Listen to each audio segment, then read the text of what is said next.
চাওক জাজি নদীৰ উত্তৰ পাৰত মৰিয়নি সমষ্টিৰ যি ৰিংবান্ধ সেই ৰিংবান্ধটো প্ৰায় 177 মিটাৰ ছিঙি লৈ গৈছিল যোৱা সেই বিভীষিকাময় যিটো দিন 19 জুলাই নিশা আৰু তাৰপিছত এই উন্মুক্ত মথাউৰিয়ে ৰিংবান্ধেৰে হুৰাহুৰে পানী সোমাইছিল আৰু গোটেই পথাৰখন একেবাৰে শেষ কৰি থৈ গৈছিল।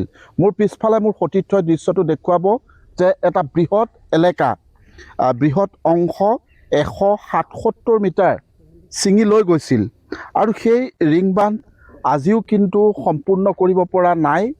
ইতিমধ্যে ইয়াতে বাঁহৰ বুৰুজ মাৰি ইয়াতে যদিও ডেম তৈয়াৰ কৰিবলৈ চেষ্টা কৰিছে সেই ডেম কিন্তু আজিও ইয়াৰ 20% কামো সম্পূৰ্ণ হোৱা নাই আৰু যাক লৈ এই অঞ্চলটোৰ কৃষকসকল যথেষ্ট চিন্তিত হৈ পৰিছে।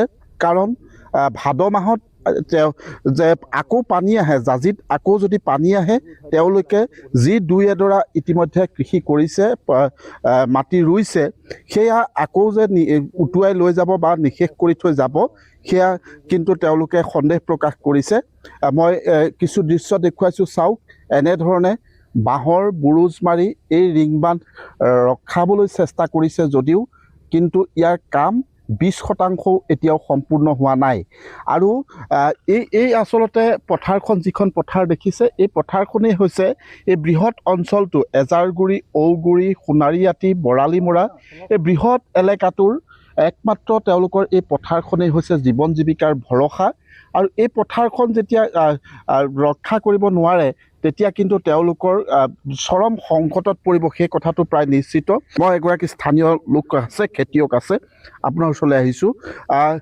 এইবাৰ কি খেতি এতিয়া ৰুব পাৰিছেনে নাই? খেতি 10 পোৰা কঠীয়া পাৰিছিলোঁ, 10 পোৰা কঠীয়া পলসে পুতিলে, তাকে উঘালি নি ৰুইছোঁ। এতিয়া বৰ্তমান মাটি 5 বিঘামান, তাতো আৰু এতিয়া আশা নাই। এই বানে আকৌ ভদিয়া বানে আকৌ উটুৱাই নিব পাৰে, তাত আমাৰ ভৰসা নাই। আৰু এই পথাৰডৰাত প্ৰায় 16খন গাঁও জীৱিকা আছে। এই জীৱিকাখিনি যাতে চৰকাৰে অতি সোনকালে ৰক্ষা কৰে, সেইটোৱে মোৰ কথা। মানে এইটো যদিও এতিয়া বনাইছে, কাম কৰিছে, কিন্তু কাম কিমান শতাংশ? 20% হোৱা নাই। 20% হোৱা নাই। ইয়াত কামটো অকণমান গাফিলতি হৈছে মানে বস্তুখিনি ঠিকাদাৰে যোগাৰো দিব পৰা নাই আৰু যিখিনি বস্তু চৰকাৰে দিয়ে সেইখিনি বস্তু আহি পোৱা নাই বুলি কৈছে। সেইকাৰণে অকণমান দেৰি হৈ গৈছে বস্তুখিনি। কিমান ছিঙি লৈ গৈছিলে? এইটো প্ৰায় 177 মিটাৰ দীঘলকৈ ছিঙি খহাই লৈ গ'ল। এতিয়া পানী আহিলে আকৌ পানী সোমাব, আকৌ পানী মানে বাৰী এতিয়া যিবোৰ মানে ফচল আছিলে সেইবোৰতো শেষেই। আৰু দ্বিতীয়তে ৰোৱা খেতিও এতিয়া বৰ্তমান আশা নাই আমাৰ এই 16খন গাঁৱৰ ৰাইজৰ।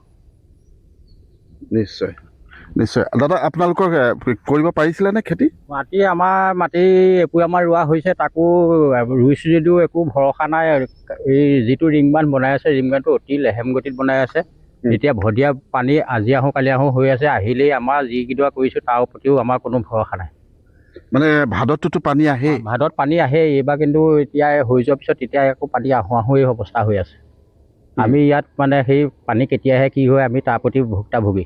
মানে এতিয়া আকৌ পানী আহিলে একেবাৰে শেষ হৈ যাব। আকৌ পানী আহিবলৈ হ'লে আকৌ এতিয়া ৰোৱাকেইটাও শেষ হৈ যাব আৰু আমাৰ সেই পানীখিনি ওলাই যাওঁতে প্ৰায় এমাহ সময় লাগে। এই এমাহত আৰু গ'লে মানে আৰু আহিনত পাই যাবগৈ, আমাৰ খেতি নহ'ব আৰু তেতিয়া খেতি কৰিবলৈ উপায় নাথাকে। খেতি কৰিবলৈ উপায় নাথাকে আৰু মানে ঠিকাদাৰে কি কামটো লেহেমীয়া কৰিছে, মানে বস্তুৱে নাই। এইটো এতিয়া কাম কৰা শ্ৰমিকবিলাকক দেখোঁ দুদিন কৰে, কেতিয়াবা আকৌ এদিনহে কৰে, কেতিয়াবা আকৌ মাজতে আকৌ নকৰে। এতিয়া ঠিকাদাৰে অৱহেলা নে অন্য চৰকাৰৰ ফালৰ পৰাই সেইটো আমি সিমানটো নাজানো, আমি নিজৰ সিহঁতে থাকোঁ।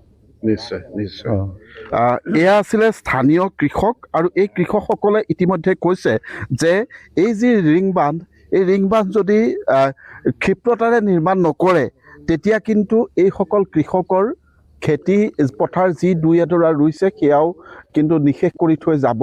আৰু যিটো কথাই তেওঁলোকক অধিক শংকিত কৰি তুলিছে, চিন্তিত কৰি তুলিছে, মই আকৌ কৈছোঁ যে এই বৃহৎ অঞ্চলটোৰ তেওঁলোকৰ জীৱন জীৱিকাৰ ভৰসা মোৰ পিছফালে থকা এই পথাৰখনেই।